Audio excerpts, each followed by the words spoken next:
صباح الخير يا أدريانو.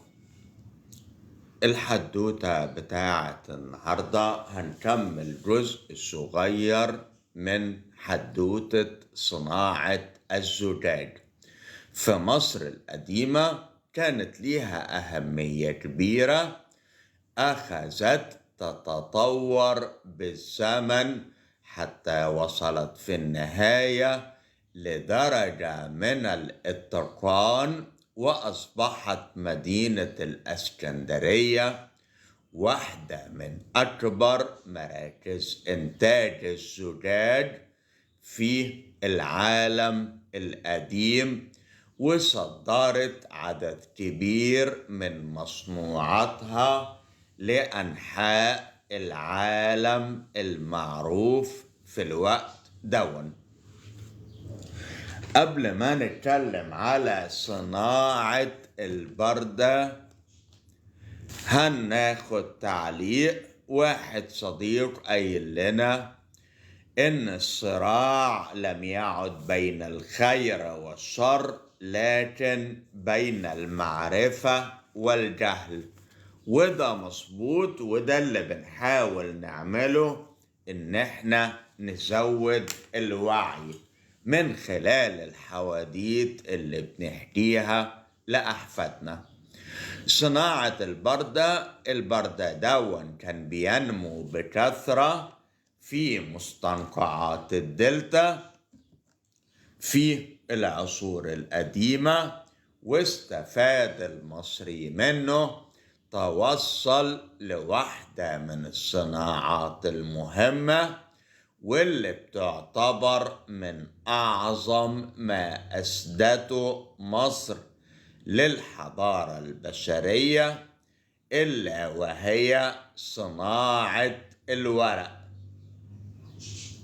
على الرغم من انقراض نبات البردي من مصر الحالية، إلا من بعض الأنواع الضئيلة، لكن نستطيع إن احنا نكون فكرة عن النبات اللي استخدمه المصريون. وده من البردي المنتشر في بعض مناطق السودان حتى الآن، بيتراوح طول الساق من 2 ل3 أمتار، قطر الساق 4 سنتيمترات، مكون من غلاف خارجي صلب بداخله نسيج رخوي أو رخو. وبتتلخص طريقة عمل البردي في قطع السيقان، نزع الغلاف الخارجي، تقطيع الجسم الرخو الداخلي إلى شرائح. توضع هذه الشرائح جنبا إلى جنب بحيث تغطي أحرف القطع بعضها، وفوق هذا بتوضع طبقة تانية من الشرايح في اتجاه متعامد على اتجاه الشرائح.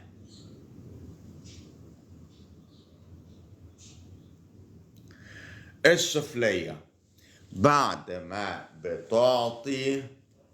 بتغطى الطبقة العليا، الطبقة السفلى تضغط الطبقتان معا، تدق بمطارق من الخشب، وده على سطح مستوي.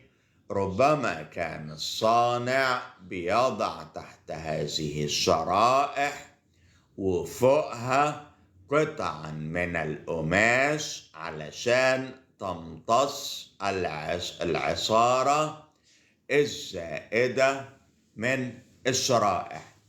بعد أن تندمج الشرائح معا تترك لتجف، وبذلك تصبح صالحة للكتابة عليها. مستر عباس بيقول لي أشكرك أخي العزيز، ده شرف ليا، لكني لكن لست واحد. أهلا بيك في أي وقت يا فندم. لما كانت الحاجة بتستدعي باستمرار استعمال أكثر من قطعة واحدة، لذلك كان العامل بيلصق الصفحات معه، وده علشان يعمل ملف طويل منها بعد تهذيب القطع الزائدة قد يبلغ طول الملفات ديا حوالي متر. كان الكتبة يستعملونها باستمرار في تسجيل مراحل العمل الحكومي في إدارات الدولة المختلفة، تخزن بعد كتابتها في أواني خاصة، واعتبرت مصر مركز لهذه الصناعة المهمة، وأخذت تصدر جزء كبير من إنتاجها إلى بلدان العالم القديم. ظلت محتفظة بهذه المكانة في صناعة الورق مدة طويلة، على أن استعمال ورق البردي في مصر كثير. ديال الحمام ولا عرفتي غديري طلعت تحت. الو، صباح الخير. صباح النور، صباح الورد. ازيك يا مس إلهام؟ تمام الحمد لله، كله تمام. كيفك انت؟ الحمد لله. انت عارفة موضوع البث المباشر بتاعنا؟ نعم عارفة موضوع البث المباشر بتاعنا؟ نعم. عاوزة تشاركي بحاجة معانا؟ ايوه بشارك. ايه اتفضلي.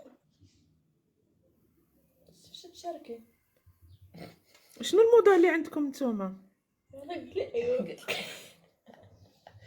احنا بنتكلم عن الحضارة المصرية القديمة، بنحولها لحواديت للأطفال عشان يعرفوا تاريخ مصر.